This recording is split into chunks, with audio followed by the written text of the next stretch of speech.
since I'm talking all day, I might go ahead. Well, welcome everyone. My name is Gaeir Dietrich, and I am an access specialist who has been contracted with the Chancellor's Office to provide trainings for those of you on the campus who are interested in this issue. And today I was asked specifically to talk about some of the responsibilities for faculty on making things accessible, how that all works with disability services, whose job is what, and how all that goes together. And as we go along, please feel free to ask questions. If I'm not going to answer the question right then, I'm going to answer it later. I'll let you know that. But I do like to know what your questions are so that you get your needs met. And by the way, these slides will be available to you. They have been provided already to the campus, and so folks will be able to send those out to you. So there's a whole lot of laws that work around the issues of access for individuals with disabilities. And these are all collectively various different civil rights laws. Most of you have probably heard of the ADA. That's pretty common. Most people are aware of that. You know about parking lots and having to have a certain number of stations and ramps and curb cuts and all of that sort of thing. All of that is the ADA as it applies to physical spaces. But we also have laws that apply specifically to courses and to educational materials.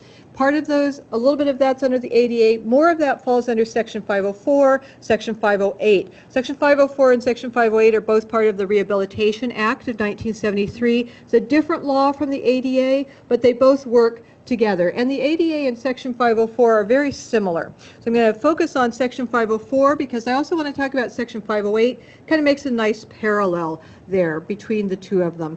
But I want to start out by talking about sort of the elephant in the room for a lot of you, and that is academic freedom.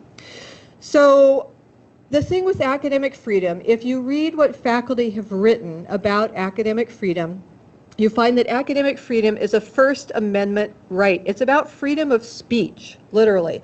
It's about having the ability to say things in your class and not get fired because maybe the administration feels differently about the subject matter. That's really what academic freedom is all about. I find that a lot of people interpret academic freedom very broadly, where they feel like it kind of gives them carte blanche to do anything that they want to do, but I'm afraid that's really not true. And again, don't take my word for it, but if you look at Inside Higher Ed, Chronicle of Higher Ed, look at what faculty members themselves have to say about academic freedom.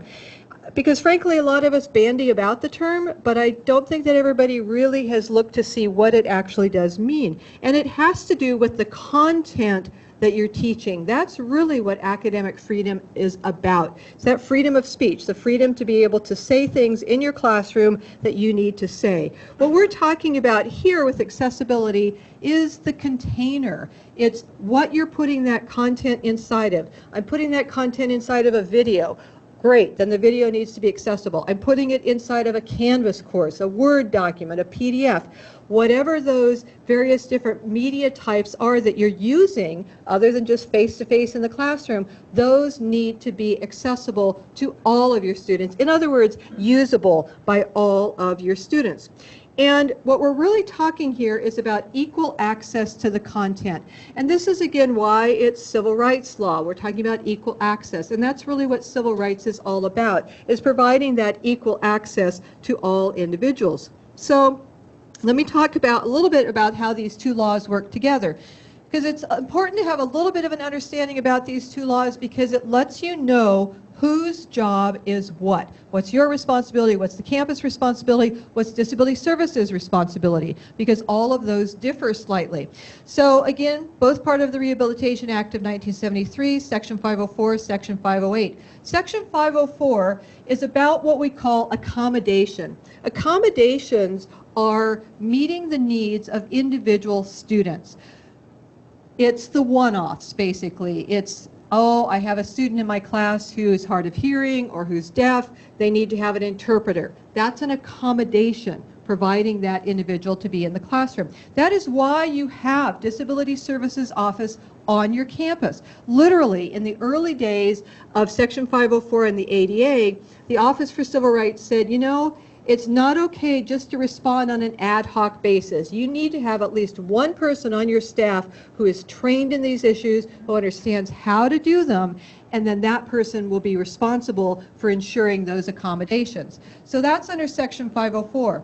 Section 508, which also applies to us, is totally different. Section 508 is about access. It's about infrastructure. Section 508 is sort of like the curb cuts, the ramps, the elevators. Those are all built into the infrastructure. That's what access is all about. That's not disability services responsibility. If you have a student who's coming in the fall, they do not have to call up disability services and say, you know, I'm in a wheelchair, and like I just want to make sure that you have ramps everywhere on campus so I can get into the classroom.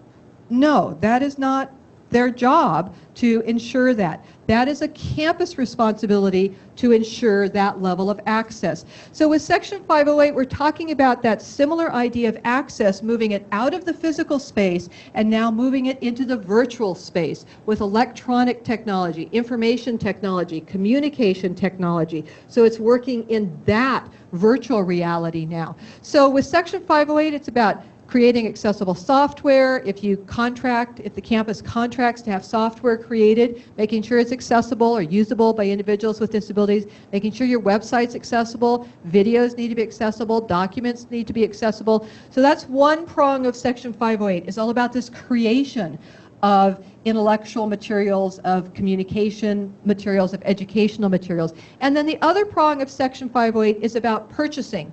If you're going to be purchasing hardware, software, learning software, that's one place that it often applies to faculty. If you're choosing learning software, making sure that you're choosing learning software that's actually usable by all of your students.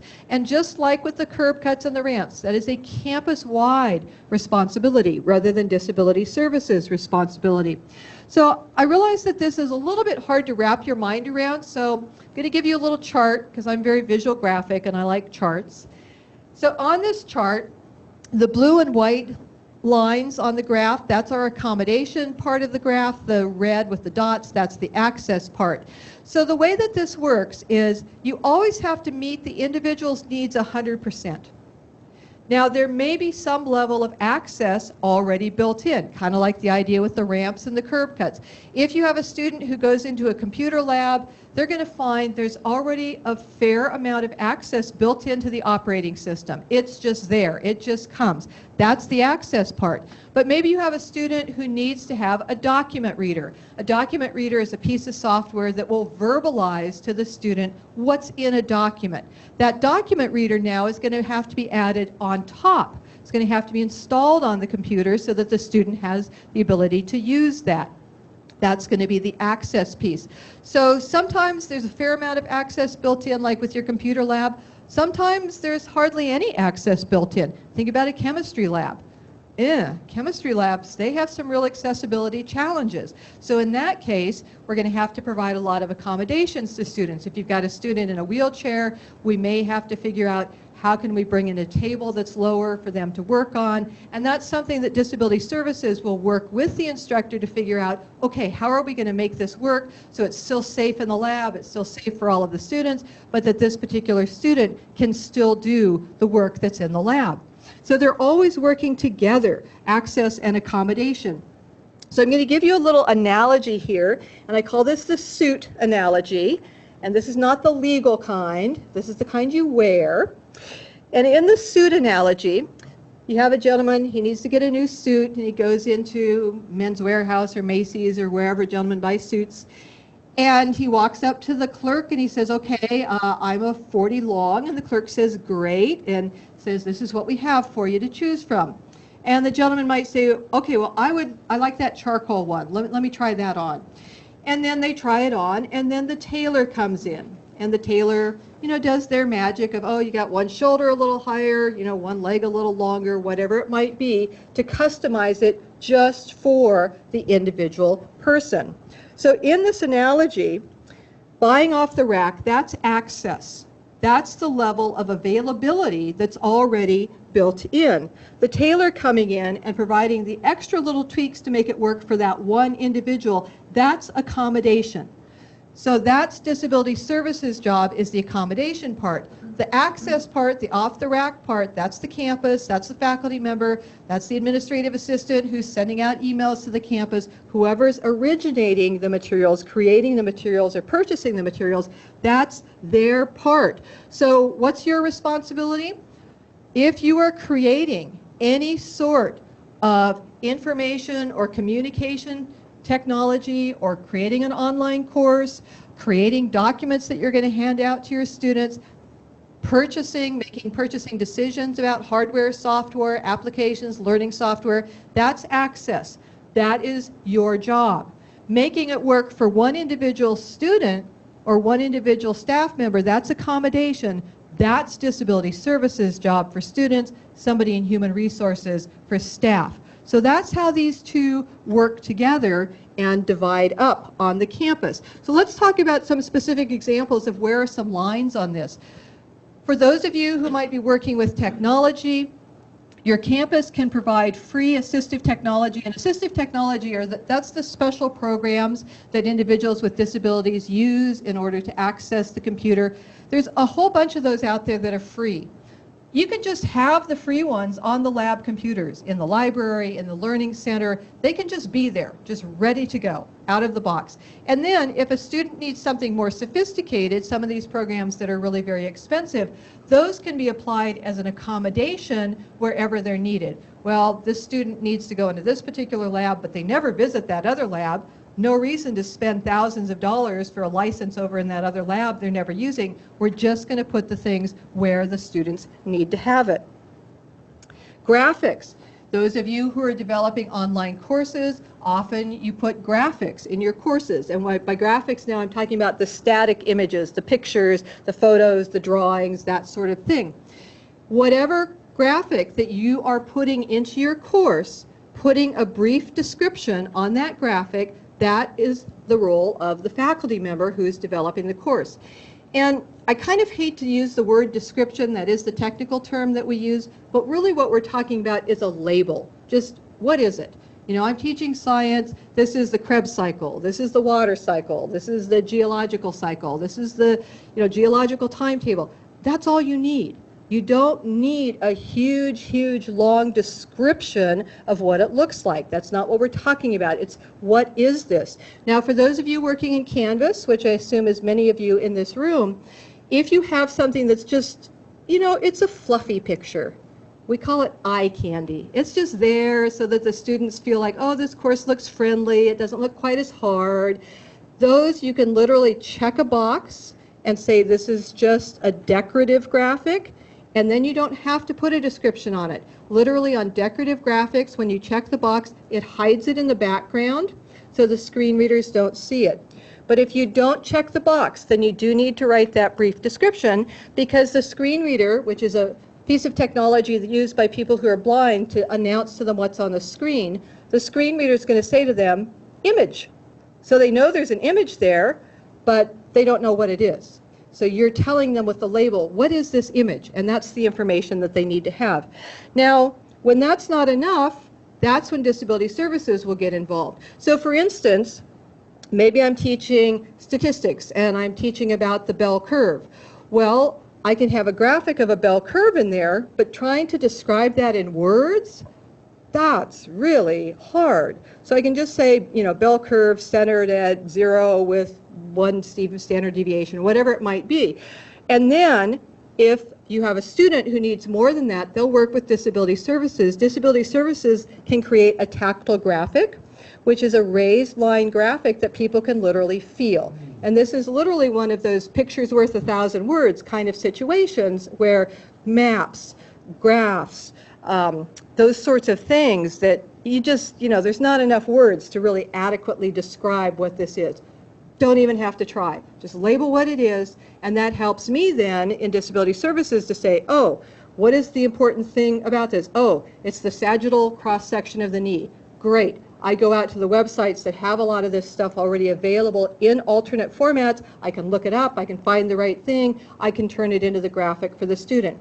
But if you haven't put a description on it, I'm going to look at it and go, I don't know what's important here.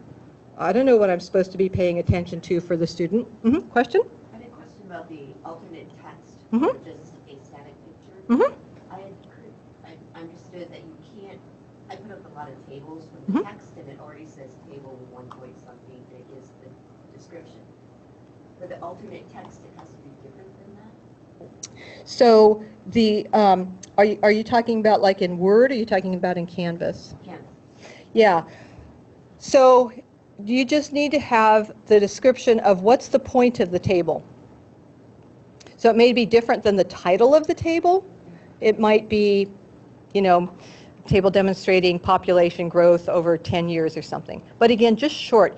The best alternate text descriptions are usually 10 words or fewer, frankly.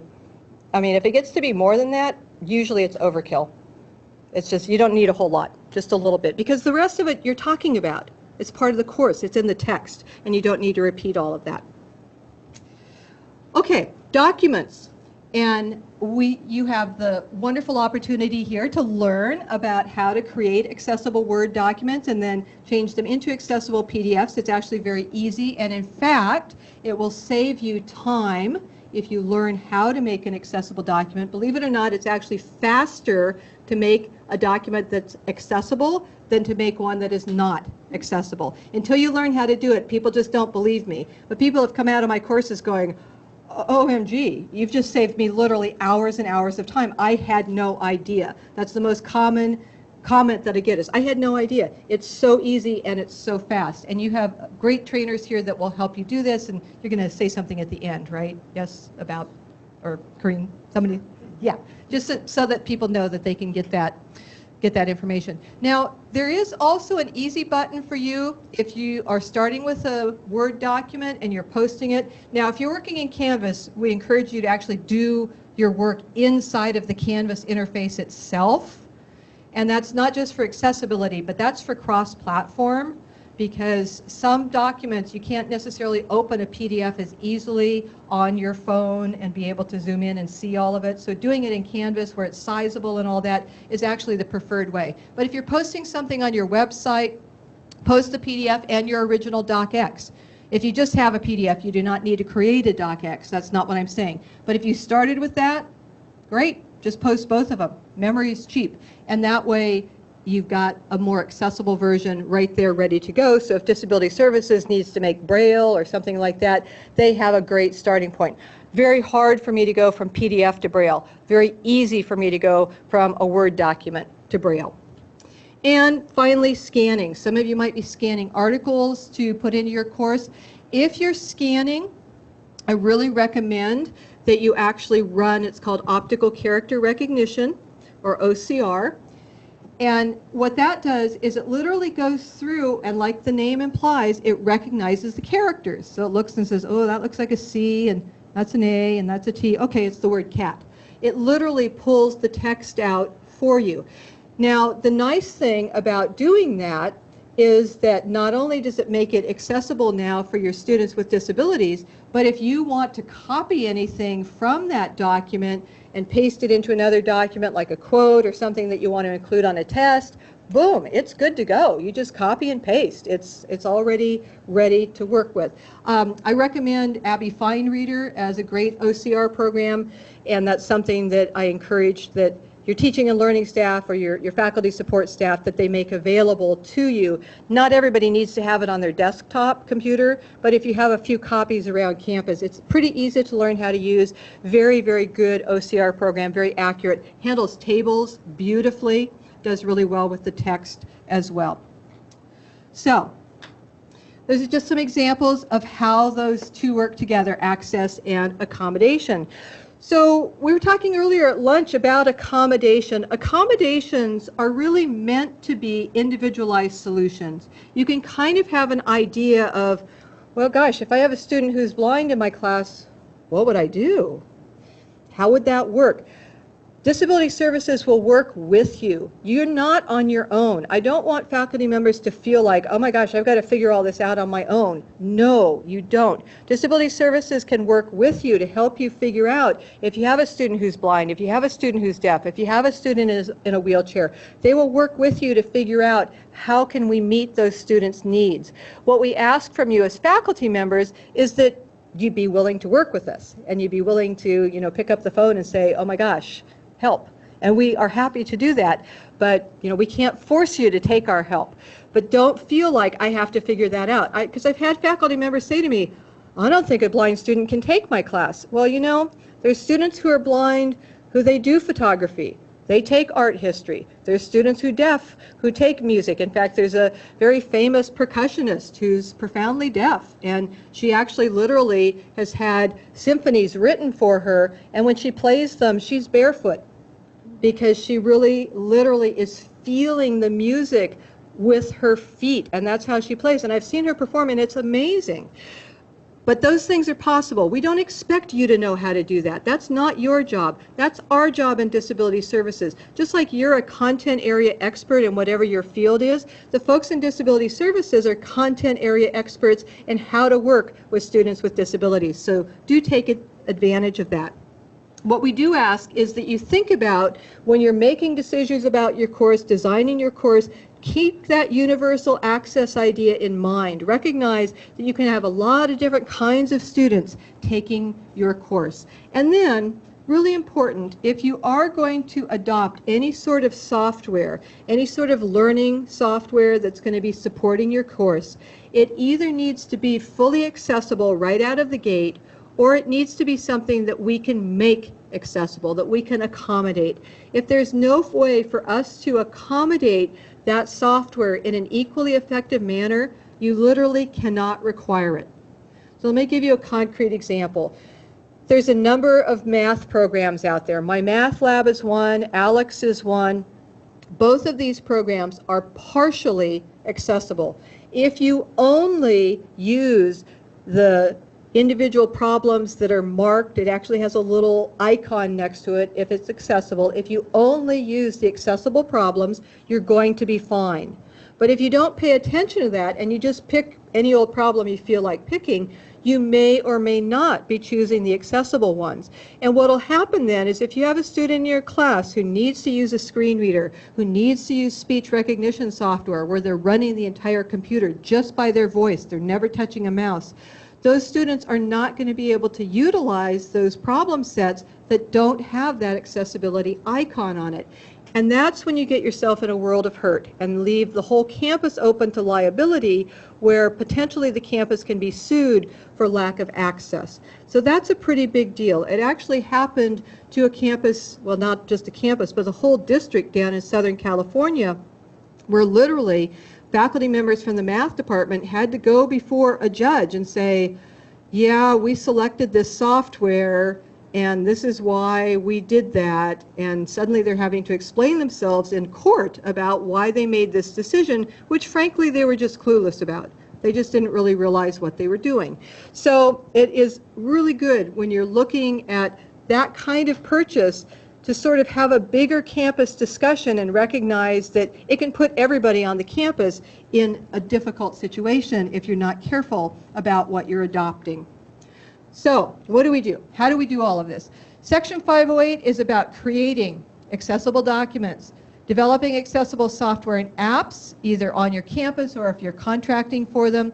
If you have websites, which you all do, making sure those are accessible, and then any sort of hardware, software, learning software, ebooks, any of those sorts of things that you might be adopting, make sure that they're accessible. That's the general campus responsibility. And then disability services will take whatever you've brought on campus and attempt to accommodate it for individual student needs under Section 504. So let's talk a little bit about purchasing and adoption. I want to give you some quick tips on things that you can ask. So if you're talking to a publisher's rep or you're talking to a rep of one of these learning software companies, well, you don't know. What does it mean to be accessible? I don't know. So what questions do you ask? The first thing that you can ask is, are any of the PDFs that you're going to be providing, are they searchable?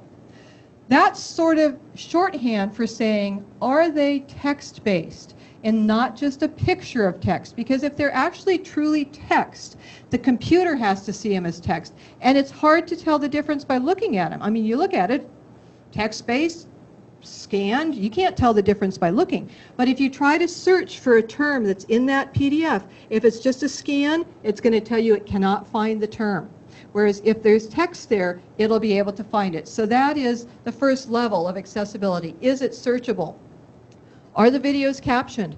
A lot of times you'll get things from publishers, and it's really sad, but oftentimes the videos will not be captioned. And then you're left holding the bag with, okay, great, we have to caption this video, and then your campus is left with the cost of having to do that. So it's a good thing to talk to your rep, are the videos captioned?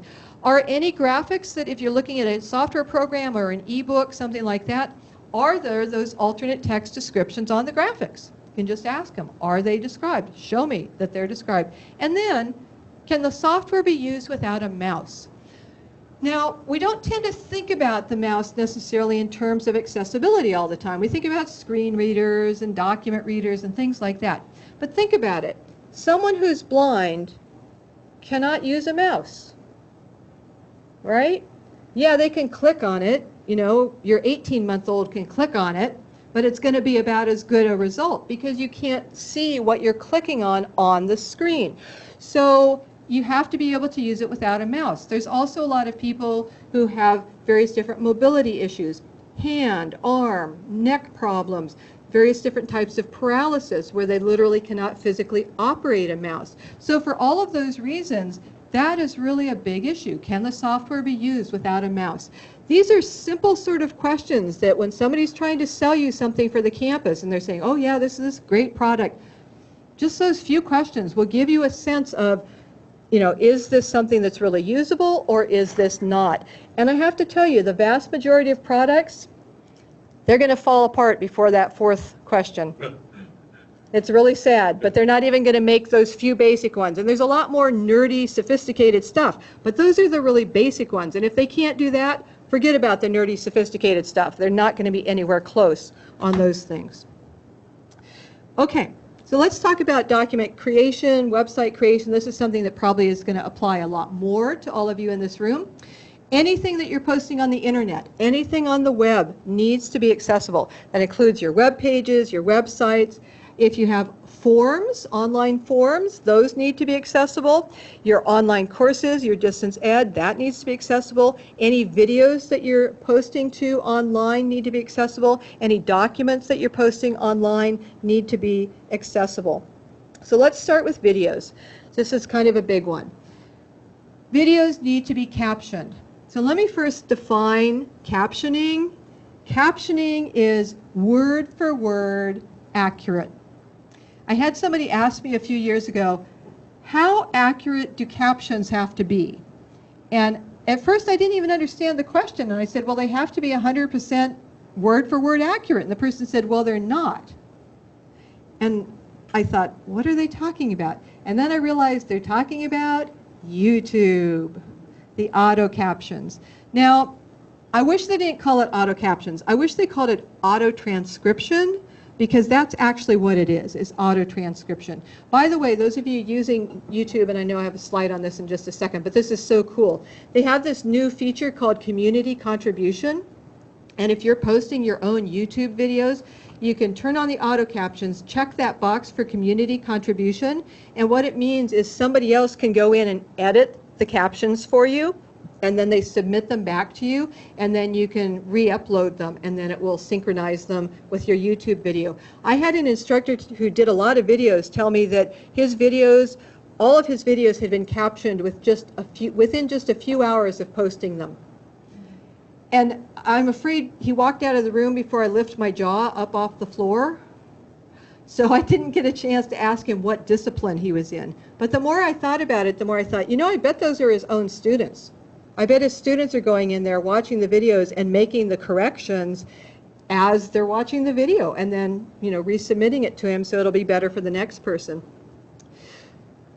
But captions are more than just transcription of the words. If you have important sound information in the video, that needs to be included too. So let me give you a scenario. Say you've got a couple in the living room and they're having an argument. Well, the first thing you do is make sure that the person knows that they're speaking loudly.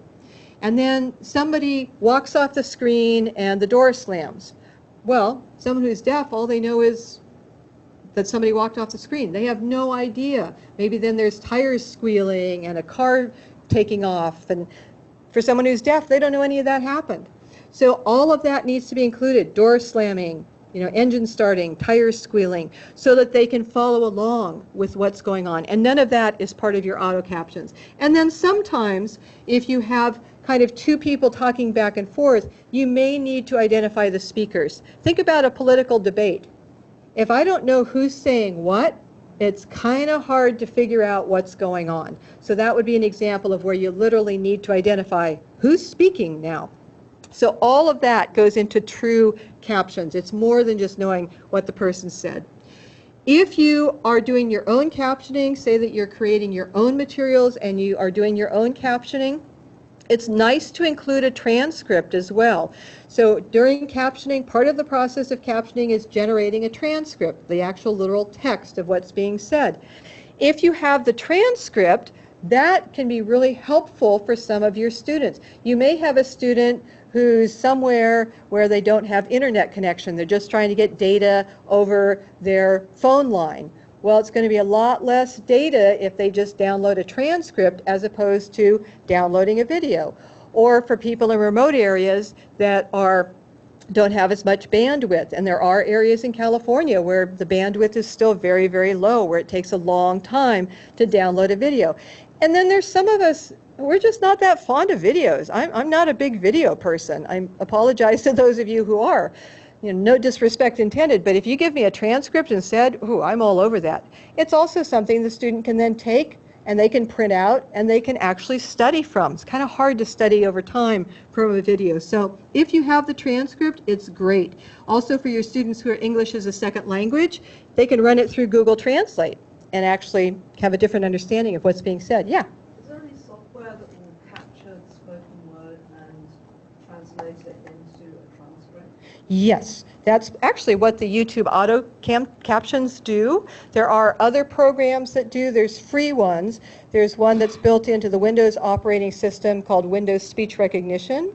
There's one that's built into the Mac.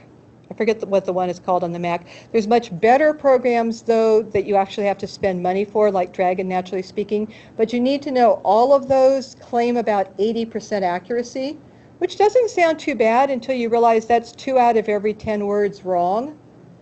Yeah, that's the downside with, and that's just where it is right now. Yeah.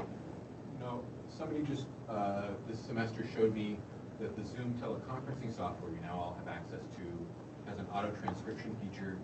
For every video you record in its cloud mode, where you're recording the video onto their server, you go in and check off a little box beforehand. It builds a transcription. It usually takes about an hour or two after the video, and then students see the video and the transcription side by side in their interface, and it highlights the transcript as it goes, and they can actually click ahead in the transcript, and it resyncs the video to where they want to jump to. Yeah, that's very cool. There's another free site that does that called DIYcaptions.org. Actually, I shouldn't say free now. It's more of a shareware site. So many of us have been talking them up that they found they couldn't offer it completely for free anymore because that exceeded their bandwidth. But that is really cool, where you can go into the transcript, you can search, you can click on a word, takes you right there in the video. That's an awesome sort of a feature. Now, okay. I just also want to say, if you've got captions made, let's say you use the DEC grant and you've got captions made, I have software that will take timed caption and turn it into a transcript of paragraphs. There you go. Awesome. Yeah, that's the biggest problem with a lot of those automatic transcriptions. They don't include punctuation. And there's a big difference between I'm sorry, period, I love you, period, and I'm sorry, I love you. Or let's eat, comma, grandma, versus let's eat, grandma. We don't think about that. And people have said to me, oh, I don't worry about that because you can tell from context. Well, people who can hear, that's where your context comes from, is being able to hear. A person who can't hear does not have that same level of context. If you want to prove that to yourself, try watching a scary movie and turn off the sound. Suddenly, you just have somebody walking through the woods. It's not scary at all. It's the sound content that gives you that information about what the context is supposed to be. So We can't just assume that it's going to be okay. Audio description. Now, for commercially available things, I generally recommend that the campuses just accommodate when it's needed for audio description. What is audio description? Also sometimes called video description. It's where someone is describing in words the action that's happening on the screen. Think about a fight scene. Well, somebody who's blind can tell people are fighting because it's all this noise and grunting and, you know, whatever, clanging of swords or whatever it might be. They have no idea who's winning or what's even happening because they can't see the action. Now, fortunately, most of you are not dealing with that sort of video. You're dealing with more educational videos, which are usually a little bit easier to follow. But that's one where, for third-party materials, just work with disability services to accommodate that. It's something that's technically very difficult to add into commercial videos. I'm less concerned about that than videos that you're creating yourself as a faculty member, or sometimes even staff members will do this to help somebody else in their office learn how to do something. If you're creating your own videos, learn to verbalize what you're doing in the video. Don't just show it, say it. So for instance, maybe I'm a math faculty member and I'm showing people how to solve a particular kind of equation. Rather than saying, so here's the equation and we're going to solve for x, blah, blah, blah, what's the equation? So here's the equation, x squared plus 2x equals blah, blah, blah. Now we're going to solve for x by subtracting 9 from both sides, or whatever it might be. Just verbalize what you're doing. Rather than just showing it, verbalize it as well. And honestly, although that's necessary for students who are blind, it's a really good practice for all of your students. And frankly, probably some of the rest of you have had this experience where you're watching a video and maybe the dog comes in or your kids come by or something, and then you look back and go, wait, what was that? And then you got to roll it back and figure it out because they didn't verbalize what they were doing. They were just showing you. Let's see, we talked about the community contributions, which is very cool, and the DIY captions. Actually, now I'm confused. I thought it was DIYcaptions.org. Maybe it's DIYcaptions.com. If you do DIY captions, it'll get you there one way or the other. Okay, when do you not have to caption? Now, again, your campus may have a different policy or guideline around captioning. They may say that everything has to be captioned, and in which case, go with that. But you do have a little bit of wiggle room here. If you've got a video that maybe it's the late-breaking thing, you're only going to be using this once, no one in your class needs the captions, go ahead and show it. Nobody needs them. You're not going to use it again. You're not archiving it. You're not keeping it. You're going to be okay for that one-time use. This kind of lets you take advantage of the teachable moment. But then if you find, gosh, that lesson went so well, I want to use that video again, now get it captioned before you save it for the next semester or the next class. And this is really intended to give you a little bit of flexibility, a little bit of wiggle room. It's not to play semantic games where I've had faculty members say to me, well, I'm only using it once this semester.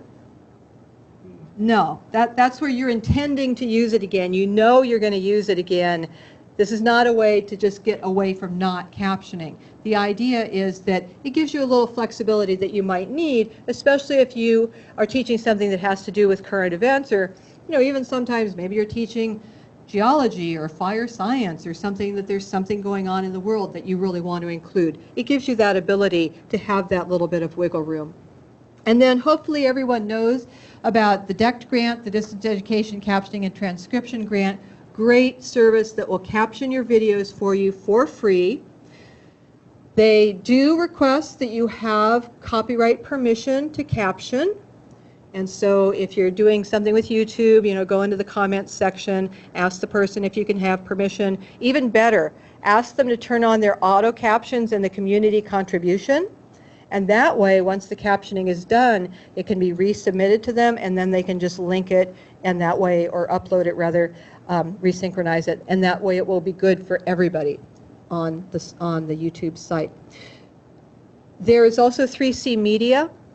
The difference is DECT grant is going to expect you to do your own hosting of the media, so you'll have to put it into your Canvas site or onto your campus servers. 3C Media, which also captions, they actually have a subcontract from the DECT grant. 3C Media will host it on their site. So that's really kind of the big difference between those two. I know that some faculty members have said they really like 3C Media because after they've uploaded their information for the video that needs to be captioned, 3C Media will give them a link. You can put the link into your Canvas course, and then whenever the captions are done, it automatically updates, and so you're just kind of good to go. You get that one link, put it in there, boom, done, good to go. Okay, let's talk a little bit about describing graphics, because this is another one that people make way too hard for themselves. It really doesn't have to be that big a deal. So really the point is when you're describing graphics is, what is the intent of this graphic? Why is it there? What is the focus of this graphic? Now, if it's purely decoration, as I mentioned in Canvas, they've got that great little checkbox now that you can just check it and say, yeah, it's decorative. You don't have to worry about it. You're good to go. So what are examples of things that are decorative? Pretty pictures, my family and me on vacation, a picture of me with my dog and in the dog park, stuff like that, borders, any sort of thing like that. Things that are not necessarily going to be on the test. They're just there to kind of make the course look a little bit more interesting. All of that is really just decoration. So what are things that are not decoration? Graphs, charts, maps, those sorts of things that are really literally something that has information in it that you expect students to learn that specific information. Those are not decorative graphics. Those are really informational graphics. And those do need to have a brief description. But really, the description is really, what is it? Not what does it look like, but really, what is this thing? That's all that we really need to know. Now, sometimes you will literally have graphics that are part of an activity. This will happen sometimes in both foreign language classes and also ESL classes or ELL classes. I had an instructor one time. She taught English to students for whom it was their second language, and she said, here's my problem. I have all these pictures like cat, banana, whatever it might be, and the students have to come up with the English word. So I can't put the English word as the alternate text description because that's the answer. Well, in that sort of case, you would just say overall on the course, if you need a greater level of accessibility on any of these materials, please let me know. And then you can work with disability services, work with the students, and figure out an alternate assignment. It may mean disability services makes tactographic. It may mean we get little figurines of bananas and cats, or maybe we bring in a cat and a banana.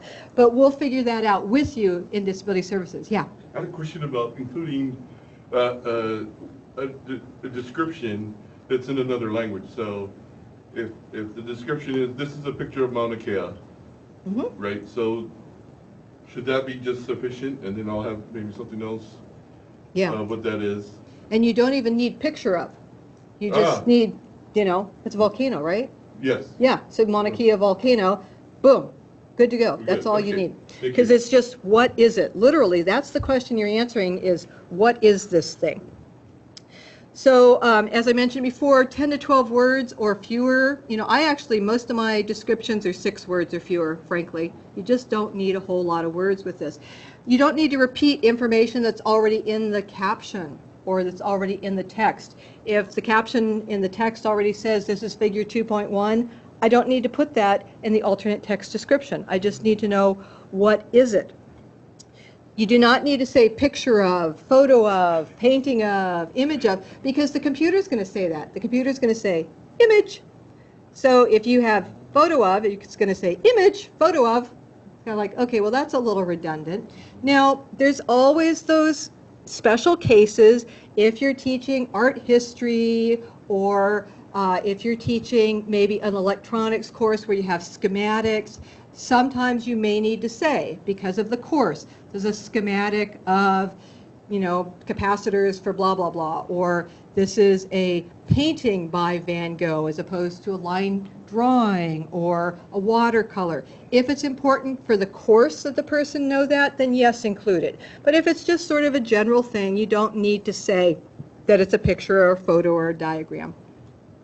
Now, we do have a special case with graphics where there's literally text inside of the graphic that's important. The kind of most extreme case of this that I was ever asked about was a Wordle And I didn't even know what a wordle was. I mean, we've all seen them, but I didn't know that's what they were called. That's where you've got a whole bunch of words, like equity loves to do this. Equity, equality, I mean, it's got all these words related to it, and then some are right side up, and some are sideways, going all these different directions. And I said to the person, well, you know, you can just say literally words related to equity or whatever. And the instructor said, oh, no, no. Every one of those words is very important. Okay. Well, the first thing you have to know about alternate text image descriptions is it's like tweeting. It's going to cut you off after a certain point. You don't get an infinite amount of space. You only get to have a limited amount of characters that you can even use.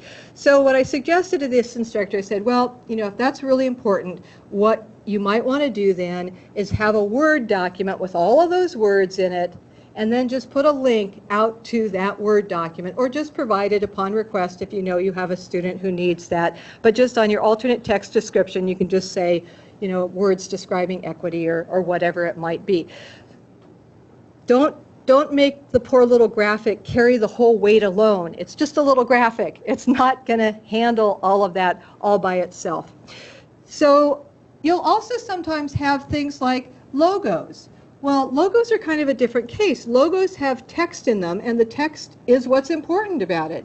You know, how it looks is kind of part of the marketing, but that's less the issue than what does it actually say. So Santa Rosa Junior College, Fresno City College, whatever it might be.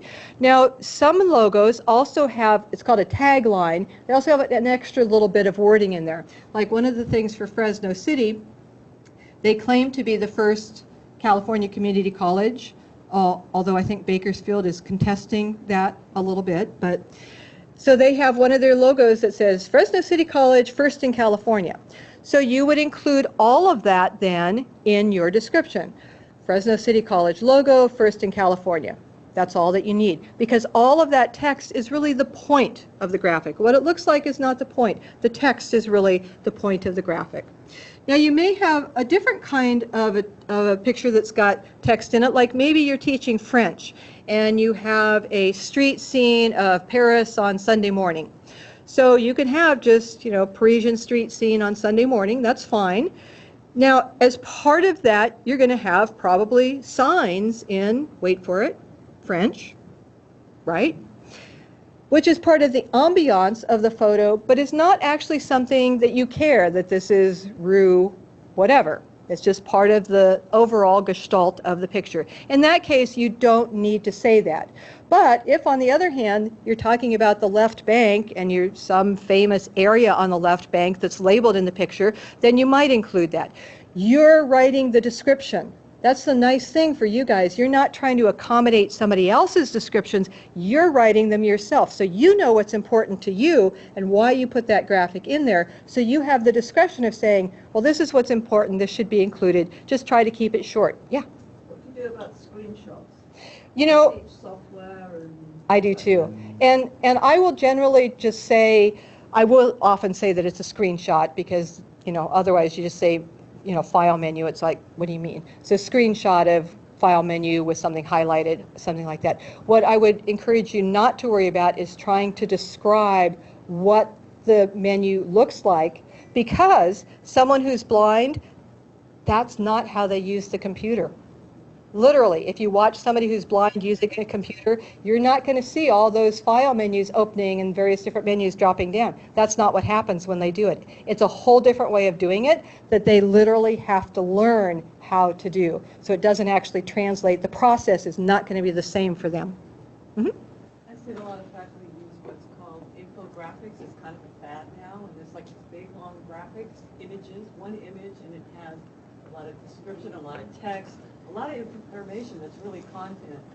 And what I do is I change that all to text. Yeah, you can either do that, change it all to text, or include a Word document with all the text in it and just link out to it. And then I'll usually put that before the graphic, and I'll say blah, blah, blah graphic accessible version so that the person can easily find it and just link out to it. What I do, yeah. Either way. But be aware of that when you're choosing graphics. If there's text in it, there's likely information in there that you want to convey in a different way. And I've seen a lot of campuses that even have specialized programs that their admin assistants will use, where they'll put in all this information and then it spontaneously creates this pretty picture which is just a picture. There's no text anymore underneath it, but you know, all that text originally came from somewhere, so before you do the conversion, just copy all that text and paste it into a Word document or the body of the email so that you've got the text there as well. Was there another hand up? No? Okay. Okay. You want to, this is kind of like the Joe Friday, just the facts, ma'am, just the facts. We don't want to interpret. It's a pretty picture. It's a nice picture. It's a beautiful sunset. No, just drop all of that. That's not helpful in this context. Just really say what it is.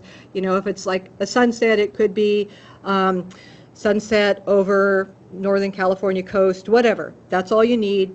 I mean, think about it. I've seen some amazing sunsets, especially during the fires, right? You guys probably saw a lot of them up here. It makes the sky so red and gold and orange, and well, that's not going to be terribly helpful to somebody who's totally blind. Oh, it was red and gold and orange, and that's nice. But what was it? It was a sunset. Okay, that's what we're looking for. That's really all that we need. Now, again, you guys are doing your own descriptions on your graphics, and there's no right way to do this. There are better ways and less successful ways, I would say, of labeling your graphics, but as long as you keep it succinct, you keep it clear, just say what's there, don't do a lot of description, that's really what we're going for. So let me give you an example of what I consider a very poor description. And this was literally one that, yeah, literally, I'm not kidding. And this is what it was.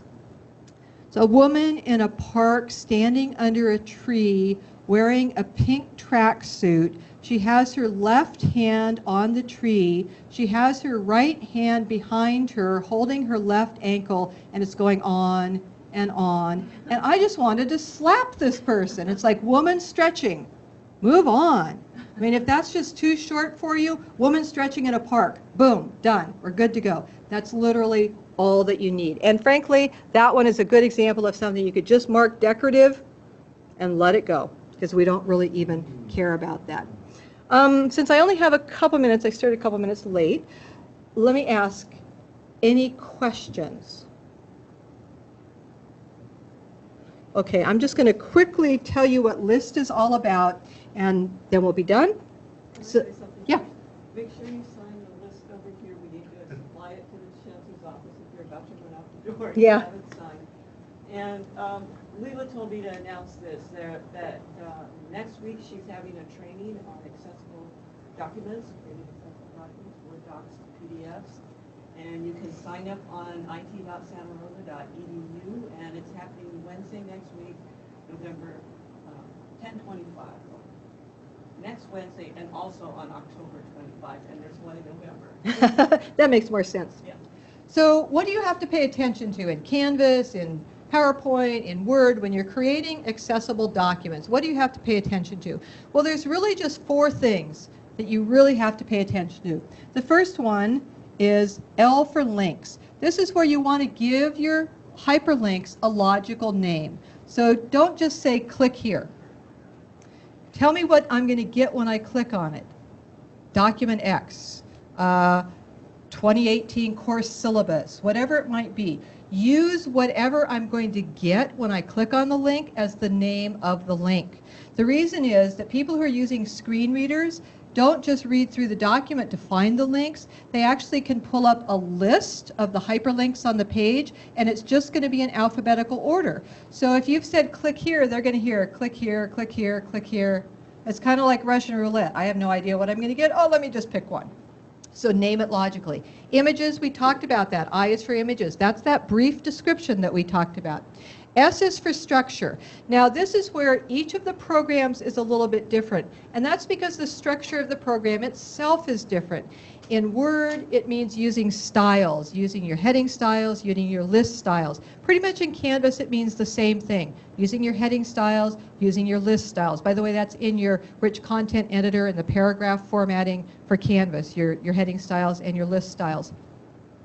For PowerPoint, it's a little bit more complicated than that because it's a different kind of a program. Excel's a little bit different as well. That's because each program is different, but that's your structure. And then T is for table. That's where you're marking your header cells. Now your header cells are the cells that have title information that applies to each of the columns or each of the rows. Canvas does that really beautifully if you run your accessibility checker in Canvas, and then right at the end of the accessibility checker, you can say, it'll find your table, you can say, yes, it has a header row, the first row is a header, the first column is a header, just check those boxes, boom, it does for you automatically. So that's it, follow your list, links, images, structure, and tables, and always remember to watch your color contrast, be very careful about color. I see a lot of people, especially on PowerPoints, yeah, not very readable. So pay attention to color. Don't use color alone to convey information. If you want your vocabulary words to be all in red and the words that apply to your professional organization all to be in green, red, green, not a good combination. So don't just use color. Make your vocabulary words red and bold. Make your professional organization colors green and italic. So people who can't tell the red from the green can still see the bold and italic. That's really all it is. It's not hard, and you've got opportunities for great support on campus. So thank you, and I will stay for a couple minutes if anybody has any questions, but otherwise, thank you all.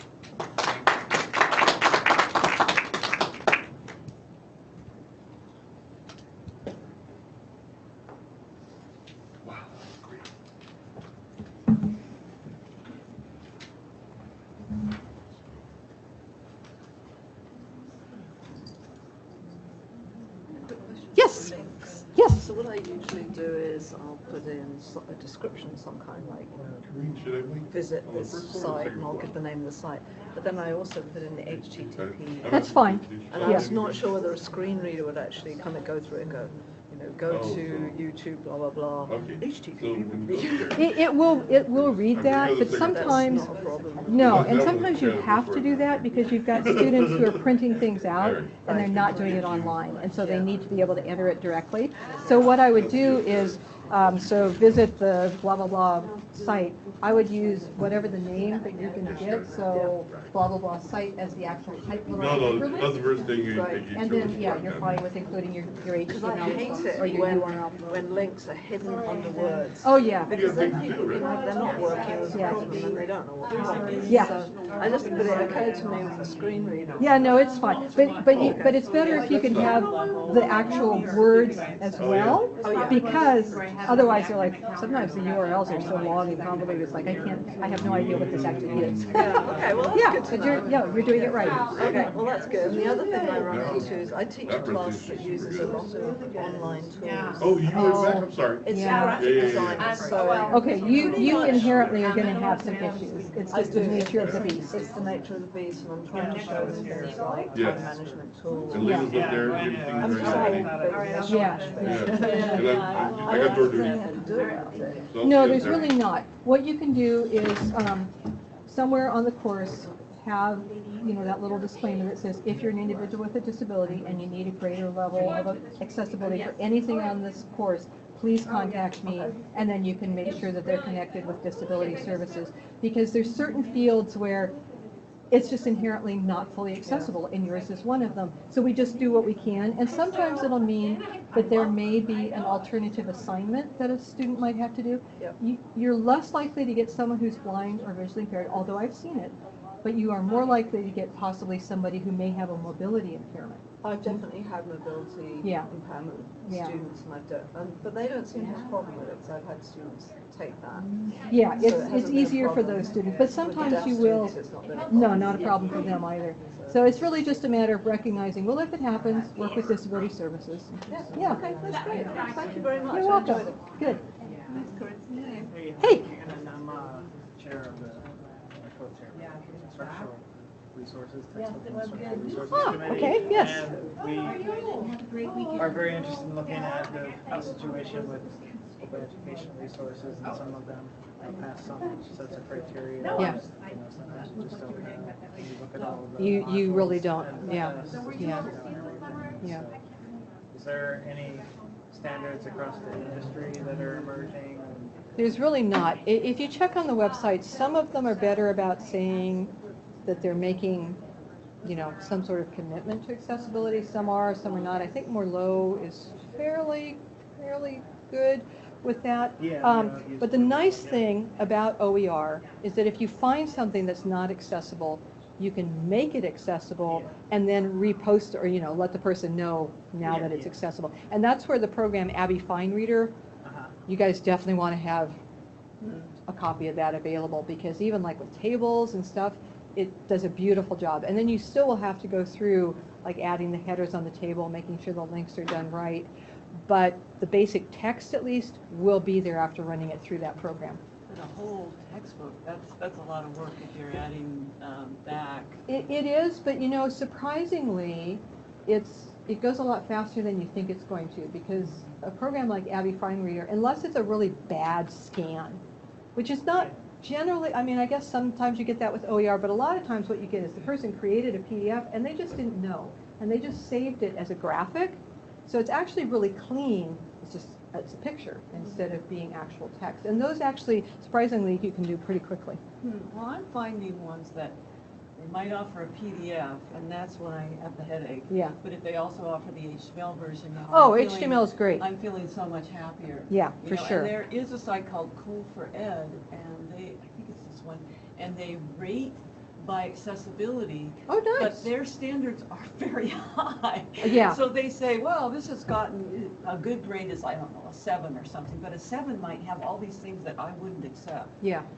So I think we're dealing with the Wild West still, and these A people, bit. they're putting things up for free, and they don't want to add the extra time to fixing them. Right. And now these things are sort of ending up on my doorstep, Yeah. and it's really, and maybe your doorstep too, or will you on the committee? So you're More recommending? from a theoretical Uh-huh.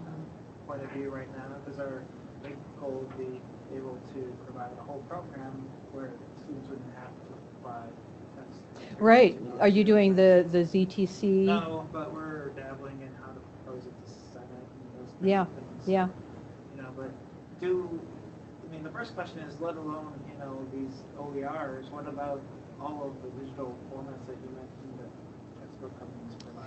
What if you ran the Abby Reader on all those? You would get problems, right? Well, oftentimes the things that are commercially available, you have to hack them to actually run them through OCR. You can't even do it. There's an industry aversion to really, this kind of scrutiny about accessibility, right?